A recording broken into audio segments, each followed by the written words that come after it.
Les nous del berenar, els fruits saborosos. Una fonteta raja al peu de la noguera. Allà van cada tarda a berenar els infants.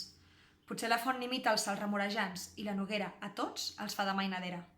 El més petits de tots, als seus germans digué: «Les meves nous, les meves, jo vull picar-les ara». Fa saberut el gran: «Si en vols, les picaré. Tu no, perquè naixent de casa he dit a la mare: a Mirtil no li deu el roc, és tan petit que pensa de picar la nou i es pica el dit».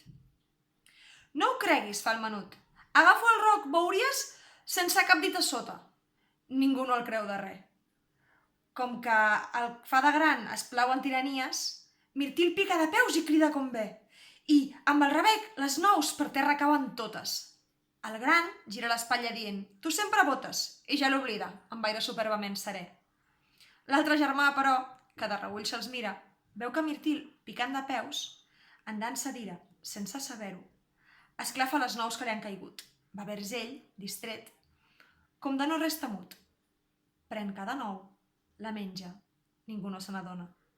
Car, si en plaer s'empara el guany de cada estona, no hi escarafalleja ni s'engloria pas. Que el seny defuig, alhora, topades i escarràs.